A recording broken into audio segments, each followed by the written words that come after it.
আসসালামু আলাইকুম ওয়া রাহমাতুল্লাহি ওয়া বারাকাতুহু নাহমাদুহু ওয়া নুসাল্লি আলা রাসূলিহিল কারীম আম্মা বা'দ ফাআউযু বিল্লাহি মিনাশ শাইতানির রাজীম বিসমিল্লাহির রহমানির রহিম। সম্মানিত আইয়ন টিভির শ্রোতা ও দর্শক মণ্ডলী, আপনারা যে যেখান থেকে আমাদের অনুষ্ঠান দেখছেন, আপনাদের সবাইকে স্টুডিও থেকে আমি মোহাম্মদ আব্দুল কুদ্দুস অভিনন্দন জানাচ্ছি, মুবারকবাদ জানাচ্ছি এবং আপনাদের প্রিয় অনুষ্ঠান আলোর পথে দেখার জন্য, সাথে থাকার জন্য, অংশগ্রহণ করার জন্য সাদর আমন্ত্রণ জানাচ্ছি। সম্মানিত শ্রোতা ও দর্শক মণ্ডলী, আলহামদুলিল্লাহ, আশা করি আপনারা সবাই ভালো আছেন, আমরাও ভালো আছি। আশা করব প্রত্যেক দিন যেভাবে আমাদের অনুষ্ঠানে আপনারা অংশগ্রহণ করে থাকেন, আজকেও সেভাবে অংশগ্রহণ করবেন। স্ক্রিনের মধ্যে যে নম্বরটি দেখতে পাবেন সেই নম্বরে টেলিফোন করে সরাসরি আপনাদের মতামত অথবা প্রশ্ন আমাদের কাছে রাখতে পারবেন, অথবা মোবাইল নাম্বারে টেক্সটের মাধ্যমে আপনাদের মতামত প্রশ্ন রাখতে পারবেন। আমাদের সম্মানিত অতিথি সেই প্রশ্নের উত্তর দিবেন। সম্মানিত শ্রোতা ও দর্শক মণ্ডলী, আপনারা সবাই জানেন আমাদের এই অনুষ্ঠানে প্রত্যেক দিন আমাদের সম্মানিত অতিথি এক একটি বিষয় নিয়ে আলোচনা করে থাকেন। আমরা বিগত কয়েক সপ্তাহ থেকে নামাজ সম্পর্কে আলোচনা করছি, সালাহ সম্পর্কে আলোচনা করছি। নামাজের বিভিন্ন দিক নিয়ে আলোচনা করা হয়েছে এবং আমরা ইনশাল্লাহ ধারাবাহিকভাবে পর্যায়ক্রমে নামাজের সব দিক, সব সাইট ইনশাল্লাহ আমরা আলোচনা করব। যেহেতু নামাজ একটি গুরুত্বপূর্ণ ইবাদত এবং প্রত্যেক নরনারী, প্রাপ্তবয়স্ক নরনারীর উপর নামাজ ফরজ, ধনী হোক গরিব হোক সবার উপর ফরজ। প্রত্যেক দিন আমরা নামাজ পড়ি, অতএব এই গুরুত্বপূর্ণ ইবাদত পালন করতে গিয়ে আমরা সঠিকভাবে যেন পালন করতে পারি, পুঙ্খানুরূপে যেন পালন করতে পারি, প্রত্যেকটি নিয়মকে, প্রত্যেকটি রুলকে ফলো করে যেন আমরা সেটা আদায় করতে পারি। এজন্য এসব কিছু আমাদের জানা থাকা দরকার। আমরা জানি, আমাদের সবার জানা রয়েছে, তারপরেও আমরা যেহেতু বারবার আলোচনা করি, বারবার সেটা শুনি, তাহলে আরও বেশি সহজ উপায়ে আমরা সেগুলো আদায় করতে পারব। যাই হোক, আমরা ধারাবাহিকভাবে আমাদের সম্মানিত অতিথি গত সপ্তাহে নামাজের মাকরুহাত সম্পর্কে আলোচনা করেছেন। আজকেও আমাদের একটি দিক নিয়ে ইনশাল্লাহ আলোচনা করবেন। আপনারা আশা করি শুনবেন এবং আপনারা এই বিষয়ের উপর হোক অথবা অন্য যে কোনো বিষয়ের উপর হোক, আমাদের প্রশ্ন যদি থাকে আপনারা ইনশাল্লাহ প্রশ্ন করবেন। সম্মানিত শ্রোতা ও দর্শক মণ্ডলী, আপনারা জানেন আমাদের এই অনুষ্ঠানে প্রত্যেক দিন আমাদের সম্মানিত অতিথি উপস্থিত হন এবং আলোচনা করেন। আজকেও যিনি উপস্থিত হয়েছেন, আলোচনা করবেন, আপনাদের বিভিন্ন প্রশ্নের উত্তর দিবেন, আমাদের এই অনুষ্ঠানের নিয়মিত অতিথি, দারুল হাদিস লতিফিয়া সম্মানিত মুহাদ্দিস এবং লতিফিয়া কারি সোসাইটি ইউকের সম্মানিত জেনারেল সেক্রেটারি হযরত মাওলানা মুফতি আশরাফুর রহমান সাহেব বিশ্বনাথী। আসসালামু আলাইকুম। ওয়ালাইকুম আসসালাম ওয়া রাহমাতুল্লাহ। জনাব ভালো আছেন? আলহামদুলিল্লাহ, আল্লাহ শুকর। সম্মানিত শ্রোতা ও দর্শক মণ্ডলী, সরাসরি আমি উনার কাছে চলে যাচ্ছি এবং ওনাকে অনুরোধ করব আজকের বিষয়ের উপর আলোচনা শুরু করার জন্য। ধন্যবাদ।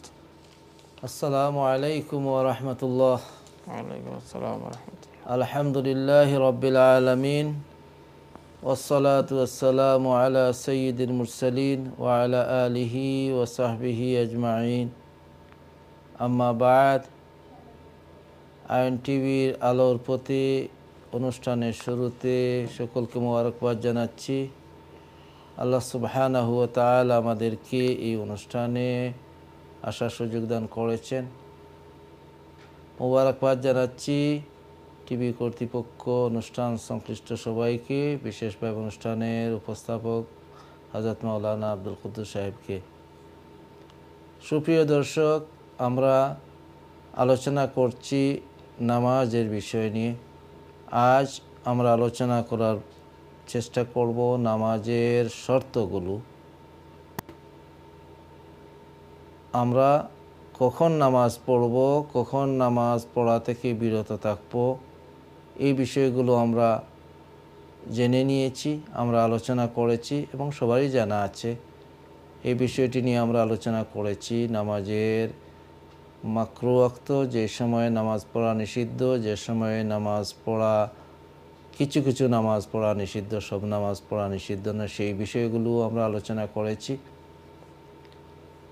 আজকে আমরা আলোচনা করছি নামাজ একজন যখন আদায় করার ইচ্ছা করলেন, নামাজ পড়বেন, এমতাবস্থায় সেই নামাজ আদায় করতে আবশ্যক বিষয় কী কী সেগুলো জানা প্রয়োজন। তাই নামাজের যে আবশ্যক বিষয়গুলো, দুটি বিষয় রয়েছে। আবশ্যক, যে বিষয়গুলো না হলে নামাজই হবে না, এই বিষয়গুলোকে সাধারণভাবে বলা হয়ে থাকে নামাজের ফারাইজ বা নামাজের ফরজসমূহ। যে ফরজ বা জরুরি বিষয়, যেগুলো কয়েকটি বিষয় আছে নামাজ শুরু করার আগে করতে হয় এবং কয়েকটি বিষয় নামাজের মধ্যে। ইসলামিক ফিকহ শাস্ত্র বা ফিকহের পরিভাষায় এই বিষয়গুলোকে দুইভাবে ভাগ করা হয়েছে। সাধারণভাবে সবগুলোকেই ফরজ বলা হয়ে থাকে, কিন্তু এই ফরজগুলোকে দুই ভাগে ভাগ করা হয়েছে। এক সাইড বা যেগুলো নামাজে শুরু করার আগে আবশ্যকীয়, না হলে নামাজ হবে না, অন্যান্য কাজগুলো হলেও নামাজ হবে না, এই বিষয়গুলোকে শর্তে সালাত বা নামাজের শর্ত হিসেবে নির্ধারণ করা হয়েছে। এবং নামাজের মধ্যে যে সমস্ত কাজগুলো আবশ্যকীয় সেগুলোকে রুকনে সালাত হিসেবে ব্যবহার করা হয়েছে। জি, আমরা আসব। আমাদের শুরুতেই একজন কলার চলে এসেছেন, আমরা কথা বলে নিই ইনশাল্লাহ। হ্যালো, আসসালামু আলাইকুম। হ্যালো, আসসালামু আলাইকুম। জি, ওয়ালাইকুম আসসালাম। জি, আচ্ছা, আমি একটা প্রশ্ন করতাম। জি জনাব। ওই আপনার হেরাম শরীফে যে তোয়াফের মাঠও আমরা নামাজ পড়ছি, অজদেশি নামাজ পড়ছি, চতুর্দিকে দাঁড়াইয়া নামাজ পড়ছি। জি, কিন্তু এখন বর্তমানে দেখলাম, টেলিভিশন দেখলাম, পিকচারও দেখলাম যে কাবাগরের পূব সাইডে দিয়ে খালি রেখা নামাজ পড়া হয়। 3-4 দিন নামাজ পড়া, খুবই নামাজ পড়ে না। এটার সম্বন্ধেও কিছু জানতাম চাই না। বুঝতে পারছেন? জি জি, আমরা বুঝতে পারছি। আমি আরো কয়েকজনকে কইছি, কেউ এটার সম্বন্ধে অবগত নাই। ওকে, ইনশাল্লাহ। আর কোনো প্রশ্ন আছে? জি না, ওটাই জানতাম চাইলাম। আমি তো ইনশাল্লাহ নামাজ পড়ছি। জি, বর্তমানে জুম্মাও তারা পূব সাইড থেকে পড়ে না, অন্য ফরজ নামাজও পড়েন না।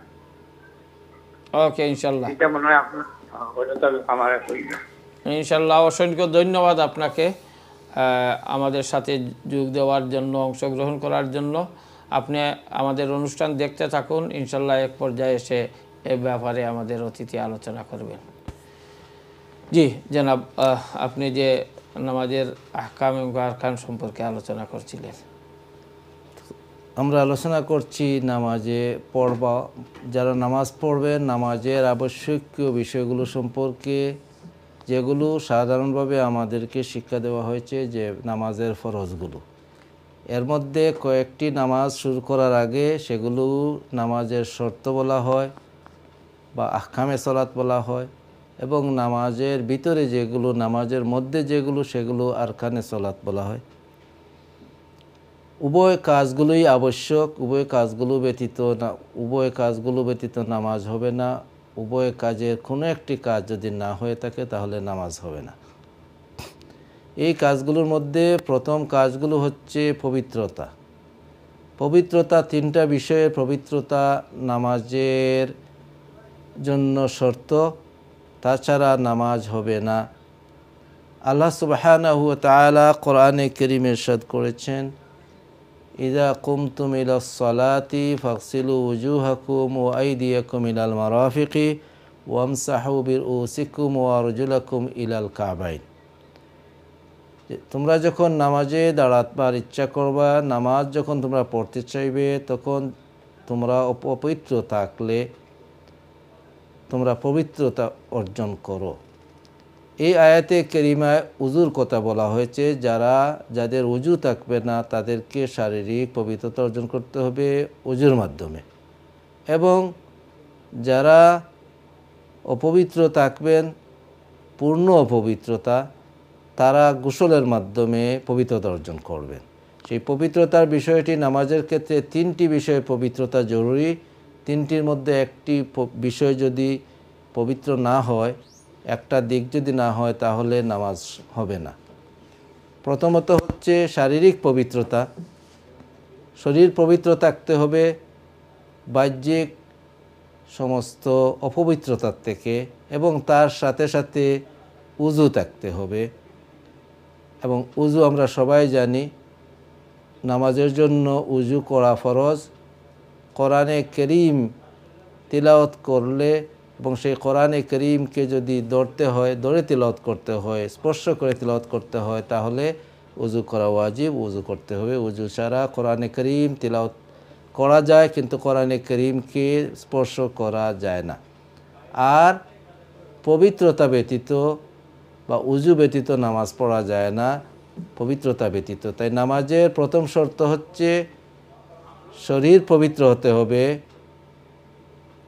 সমস্ত যেভাবে উযুর মাধ্যমে শরীরে পবিত্রতা আসবে, সেইভাবে শরীরে যদি কোনো স্থানে কোনো অপবিত্র বস্তু লেগে থাকে, সেই স্থানকে পবিত্র করতে হবে, তারপর উযু করতে হবে।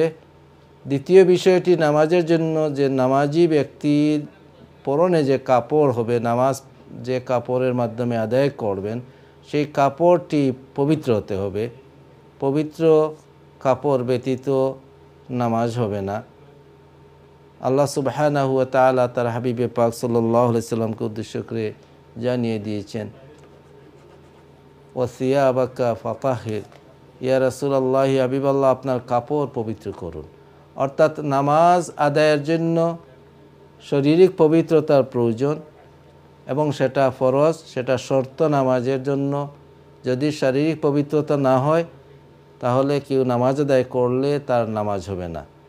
শারীরিক পবিত্রতার পাশাপাশি তার পরিধেয় বস্ত্র, যে বস্ত্র তিনি পরিধান করেছেন, সেই বস্ত্র, সেই কাপড় পবিত্র হতে হবে। তৃতীয় বিষয়টি, যে স্থানে নামাজ আদায় করবেন, সেই স্থানটি পবিত্র হতে হবে। যদি অপবিত্র কোনো স্থানে তিনি নামাজ আদায় করেন, তাহলে সেই নামাজ আদায় হবে না, নামাজ হবে না। কারণ পবিত্র স্থান বলতে হচ্ছে যে স্থানে আপনি দাঁড়াবেন, যে স্থানে আপনার নামাজের মধ্যে বডি, মুসাল্লি বা নামাজ আদায়কারী ব্যক্তির শরীর স্পর্শ করবে, নামাজের মধ্যে যতটুকু স্থান তার পবিত্র হতে হবে। যতটুকু স্থান সে নামাজ পড়ার জন্য ব্যবহার করবে, সেই অতটুকু স্থান যদি পবিত্র হয়ে যায়, তাহলে সে সেই স্থানে নামাজ পড়তে পারবেন। তাই নামাজের স্থান পবিত্র হওয়া, শরীর পবিত্র হওয়া এবং পরনের কাপড় পবিত্র হওয়া, এই তিনটি বিষয় হচ্ছে পবিত্রতার সাথে সম্পর্কিত, যেগুলো মানুষকে নামাজ আদায় করার জন্য প্রিপারেশন হিসেবে তার আগেই এই কাজগুলো করতে হয়। এই পবিত্রতা, শারীরিক পবিত্রতার কত যে গুরুত্ব, কতই যে ফজিলত। রাসূল পাক সাল্লাল্লাহু আলাইহি ওয়াসাল্লাম হাদিসে পাকে উযুর ফজিলত বর্ণনা করেছেন, গুরুত্ব বর্ণনা করেছেন, যে একজন মুমিন ব্যক্তি যখন নামাজ আদায় করার জন্য তিনি পবিত্রতা অর্জন করলেন, উযু করলেন, তার উযু করার মাধ্যমে তিনি সুন্দরভাবে উযু করলেন। যখন তিনি মুখ ধৌত করলেন, সুন্দরভাবে মুখ ধৌত করলেন, হাত ধৌত করলেন, সুন্দরভাবে হাত ধৌত করলেন, মাথা মাসেহ করলেন এবং পা ধৌত করলেন। অর্থাৎ অজুর কার্যাবলীকে সুন্দরভাবে আদায় করলেন। রাসূল পাক সাল্লাল্লাহু আলাইহি ওয়াসাল্লাম এমন ব্যক্তি সম্পর্কে হাদিসে পাকে ইরশাদ করেছেন, যখন সেই ব্যক্তির উজু শেষ হয়ে গেল, তার সাথে সাথে আল্লাহর হাবিব সাল্লাল্লাহু আলাইহি ওয়াসাল্লাম ইরশাদ করেছেন, সেই ব্যক্তির সমস্ত খাতা বা গুনাহগুলো ঝরে পড়ে। যখন সে নামাজে দাঁড়িয়ে যায়, তখন সে আল্লাহ সুবহানাহু ওয়া তাআলার কাছে এমনভাবে দাঁড়ায় যেমন তো তার কোনো গুনাহ নেই, আল্লাহ রাব্বুল আলামিনের সম্মুখে দাঁড়িয়েছে। তখন সেই নামাজ তার জন্য রহমতের কারণ হয়ে যায়। সে আল্লাহ রাব্বুল আলামিনের কাছ থেকে দরজা বুলন্দি পেতে থাকে, তার মর্যাদা আল্লাহ রাব্বুল আলামিনের কাছে বাড়তে থাকে। রাসূল পাক সাল্লাল্লাহু আলাইহি ওয়াসাল্লাম উযুর ফজিলতে অনেক কিছু বলেছেন। এবং উজুর সাথে রাসূল পাক সাল্লাল্লাহু আলাইহি ওয়াসাল্লাম ইরশাদ করেছেন, যে ব্যক্তি সুন্দরভাবে উজু করলেন এবং উজু করার পর সেই ব্যক্তি 2 রাকাত নফল নামাজ আদায় করলেন, সেই ব্যক্তির জন্য আল্লাহ রাব্বুল আলামিন জান্নাতের দরজাগুলো খুলে দেন। সেই ব্যক্তির জন্য জান্নাত ওয়াজিব হয়ে যায়। এমনকি কোনো কোনো হাদিসে রাসূল পাক সাল্লাল্লাহু আলাইহি ওয়াসাল্লাম ইরশাদ করেছেন, যে ব্যক্তি সুন্দরভাবে উজু করলো তার জন্য আল্লাহ রাব্বুল আলামিন বেহেশতের 8টি দরজা খুলে দেন, যে দরজায় সে ইচ্ছা প্রবেশ করতে পারে। এর অর্থ নয় যে শুধুমাত্র উজু করা, এর মকসদ হচ্ছে যে নামাজের জন্য সে উজু করলো, কারণ উজুটার প্রয়োজন নামাজের জন্য। তাই যেমনিভাবে সেটা নামাজের শর্ত, তেমনিভাবে সেই অজুটি আমাদেরকে গুনাহ থেকে পবিত্র করে। অজুর মাধ্যমে মানুষের শারীরিক গুনাহ যেগুলো, বাহ্যিক গুনাহ যেগুলো, সগীরা গুনাহ যেগুলো, ছোট গুনাহ যেগুলো, সেই গুনাহগুলোকে দূরীভূত করে দেওয়া হয়। এবং কোনো মানুষের যদি সগীরা গুনাহ না থাকে তাহলে অজুর মাধ্যমে তার কবিরা গুনাহটি কমতে থাকে, তার পাওয়ার কমতে থাকে। এমনকি এমন এক পর্যায়ে এসে যায় আল্লাহ রাব্বুল আলামিন কারো কারো অজুর মাধ্যমে তার কবিরা গুনাহকেও মাফ করে দেন। তাই আমরা সুন্দরভাবে উজু করব। সুন্দরভাবে উজু না করলে, উজুর যদি কোনো একটি স্থান শুকনা থাকে তাহলে আপনার উজু হবে না, নামাজ হবে না। হাদিস শরীফের মধ্যে এসেছে, একদিন রাসূল পাক সাল্লাল্লাহু আলাইহি ওয়াসাল্লামের সাথে সাহাবা ইকরাম তারা বাইরে ছিলেন, নামাজের সময় হয়ে গিয়েছে, নামাজের সময় হয়ে গিয়েছে এবং নামাজের সময় বাক্কা চলে গিয়েছে, তারা সফরে ছিলেন। এমত অবস্থায় তাড়াহুড়া করে একদল মানুষ পানির কাছে গেলেন, উজু করে আসলেন। উজু করে আসার পর রাসূল পাক সাল্লাল্লাহু আলাইহি ওয়াসাল্লাম দেখতে পেলেন যে কারো কারো পায়ের সেই গোড়ালিটি সেখানে ভালোভাবে পানি পৌঁছেনি। তখন রাসূল পাক সাল্লাল্লাহু আলাইহি ওয়াসাল্লাম বললেন, রাসূল পাক ইরশাদ করলেন, তাদের জন্য আক্ষেপ, তাদের ওই স্থানটি দুজখে যাবে। এর অর্থ হচ্ছে যে উজু সুন্দর না করার কারণে সেই ব্যক্তি নামাজ পড়বে, কিন্তু সেই নামাজ তার কাজে আসবে না। নামাজ তার জন্য বেহেশতের চাবি হবে, সেই নামাজ তো আল্লাহর কাছে কবুলই হবে না। তাই বিশেষভাবে এখন শীতকাল এসেছে, উজু করতে আমরা যেন খেয়াল করি। শরীরের যে সমস্ত অঙ্গ উজুতে ধৌত করতে হয়, বিশেষভাবে পায়ের গোড়ালি, এইভাবে তারপরে আঙ্গুলের যে জয়েন্টগুলো, এগুলোতে চামড়াগুলো অনেক সময় শুকনো থাকে, স্বাভাবিকভাবে পানি তাতে পৌঁছে না। এজন্য সেগুলোকে ভালোভাবে পানি পৌঁছানো এবং পায়ের গোড়ালিকে খেয়াল করা। অনেক মানুষের পায়ের গোড়ালি সেটি ফেটে যায়, যার কারণে সেখানেও আমরা খেয়াল করা যে অজুর পানিটা যেন আমার গোড়ালিটিতে পৌঁছে। তাই সুন্দরভাবে উজু করা, এবং সুন্দরভাবে উজু করার মাধ্যমে আমরা বডিকে পবিত্র করে নিলাম। তারপর যে কাপড়টি পরিধানে আছে নামাজের জন্য, সেই কাপড়টি পবিত্র হতে হবে, নামাজের স্থানটি পবিত্র হতে হবে। তারপর আমরা নামাজের সময়টিকে চিনতে হবে, নামাজের ওয়াক্ত হয়েছে কি না। আমরা যে নামাজ পড়ব সেই নামাজটি কোন ওয়াক্তের নামাজ আমরা পড়ছি, সেই ওয়াক্তটি সময় এসেছে কি না। আমরা নামাজের ওয়াক্ত কখন শুরু হয় এবং কখন শেষ হয়, এই বিষয়টি আমরা ইতিপূর্বে আলোচনা করেছি। তাই নামাজ পড়ার ক্ষেত্রে, বিশেষভাবে ওয়াক্তের নামাজ পড়ার ক্ষেত্রে, এমনকি নফল নামাজ পড়ার ক্ষেত্রেও সময়টিকে বিচার করা লাগবে। যে সমস্ত সময়ে নামাজ পড়া নিষিদ্ধ, সেই সময়ে নামাজ না পড়া, এবং জোহরের সময় হয়েছে কি না সেই সময় জোহরের নামাজ আদায় করা, আসরের নামাজ যখন ওয়াক্ত হবে সেই আসরের সময়ের ভিতরে নামাজ আদায় করা, নামাজ সময়ের মধ্যে আদায় করা সেটা হচ্ছে, এবং সেই সময়টিকে পরিচয় করতে পারা সেটাও নামাজ আদায়কারীর জন্য একটা শর্ত। নামাজের ওয়াক্ত চিনা, নামাজের ওয়াক্তকে পরিচয় করা। যেহেতু আলহামদুলিল্লাহ এই সময়ে আমরা সেই বিষয়টি সহজ হয়ে গিয়েছে, আমরা মোবাইলের মাধ্যমে সেই সময়টি জানতে পারি, পার্শ্ববর্তী মসজিদের ক্যালেন্ডারের মাধ্যমে আমরা সেই সময়টি জানতে পারি। তারপর আমরা নামাজের যে স্থানে দাঁড়ালেন কিবলামুখী হওয়া। নামাজের শর্তগুলির মধ্যে একটি হচ্ছে কিবলামুখী হওয়া। যেদিকে কাবা সেই দিকে নামাজ আদায় করা কিবলামুখী হয়ে। তাহলে যেখানেই আমরা নামাজ আদায় করি না কেন আমাদেরকে নির্ধারণ করতে হবে যে আমরা কিবলামুখী আছি কি না, এবং সেই বিষয়টি আমাদেরকে জানতে হবে। তারপর যদি সেই বিষয়টি জানা, এমন এক স্থানে কেউ নামাজের জন্য দাঁড়িয়ে গিয়েছেন, তার কিবলা কোন দিকে সেটি তার জানা নেই, তিনি সফরের অবস্থায় আছেন, এক স্থানে নামাজের সময় হয়ে গিয়েছে, তিনি নামাজে গিয়েছেন, কিন্তু তিনি দিক নির্ধারণ করতে পারতেছেন না কোন দিকে কিবলা হবে। শেষ পর্যন্ত তিনি একটা দিক নির্ধারণ করবেন তার মন থেকে তিনি যেই দিক নির্ধারণ করবেন সেই দিকটিই হবে এই নামাজের জন্য তার কিবলা।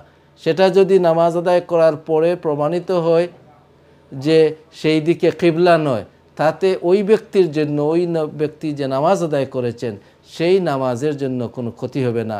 কারণ আল্লাহ সুবহানাহু ওয়া তাআলা কোরআনে পাকে ইরশাদ করছেন, ফাআইনামা তুওয়াল্লু ফাসাম্মা ওয়াজহুল্লাহ, তোমরা যেদিকেই তোমরা মুখ ফিরাও না কেন সেদিকেই তোমাদের কিবলা। এই আয়াতটি নাজিল হওয়ার পিছনে, এই আয়াতের আসার পিছনে একটি ঘটনা রয়েছে। একদল সাহাবা তারা সফরের অবস্থায় ছিলেন এবং নামাজের সময় হয়ে গিয়েছে, সে স্থানে তারা মেঘাচ্ছন্ন থাকার কারণে কিবলা কোন দিকে সেটা তারা ঠিক করতে পারেননি। তারা নামাজ আদায় করে ফেলেছেন। নামাজ আদায় করার পর সূর্য উদ্ভাসিত হয়ে গিয়েছে, আকাশ ক্লিয়ার হয়ে গিয়েছে, এখন কিবলা জানা যাচ্ছে যে কিবলা কোন দিকে।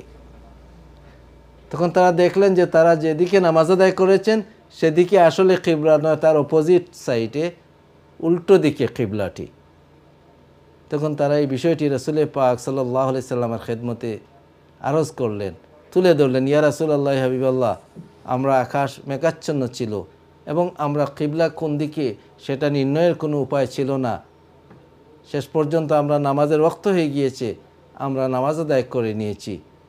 নামাজ আদায়ের পর আকাশ ফর্সা হয়ে গিয়েছে এবং আমরা সূর্য দিক নির্ধারণ করে কিবলাকে নির্ধারণ করতে পেরেছি। এখন দেখা যাচ্ছে যে আমাদের নামাজটি কিবলার দিকে হয় নাই, অন্য দিকে হয়েছে। তখন আল্লাহ রাব্বুল আলামিনের পক্ষ থেকে ওহী আসলো রাসূল পাক সাল্লাল্লাহু আলাইহি সাল্লামের কাছে যে তোমরা যে নামাজ পড়ে নিয়েছো সেটা তোমাদের নামাজ হয়ে গিয়েছে। তাই কিবলা যেখানে জানার ক্ষমতা আছে, সুযোগ আছে, সেখানে কিবলাকে জানতে হবে। যেখানে সুযোগ নেই, নিজ থেকে চিন্তা করে কোন দিকে কিবলা হবে, দিল যেদিকে সাক্ষ্য দিবে সেদিকেই নামাজ পড়ে নেওয়া হবে। কারণ কিবলার দিকে নামাজ আদায় করা সেটা হচ্ছে একটি ফরজ, নামাজের একটি শর্ত।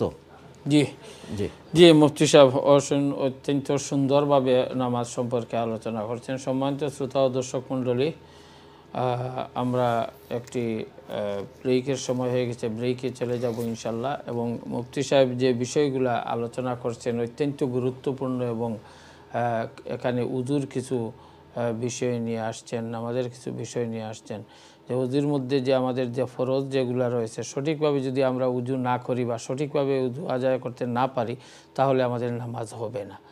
এবং এই উজু পড়তে গিয়ে অনেক সময় আমরা বিভিন্ন ধরনের বিভিন্ন অসুবিধায় ফেলি। এই জন্য আমাদের অজু কীভাবে পড়তে হয় সেটাও আমাদের সবাই খেয়াল রাখতে হবে, জানতে হবে, বুঝতে হবে। এবং পরবর্তীতে নামাজের যে ফরজের বিষয়গুলো ধারাবাহিকভাবে উনি আলোচনা করছেন, আলহামদুলিল্লাহ। আশা করি আমরা সবাই এ থেকে উপকৃত হব। যাই হোক, আমরা একটি ব্রেকে চলে যাচ্ছি। ব্রেক থেকে আসার পর বালি আলোচনা শুনবো এবং আপনাদের কিছু প্রশ্ন আমার কাছে এসেছে, ইনশাল্লাহ আমরা সেই প্রশ্নের উত্তর দিব। সেই পর্যন্ত আপনারা আমাদের সাথেই থাকুন। আসসালামু আলাইকুম।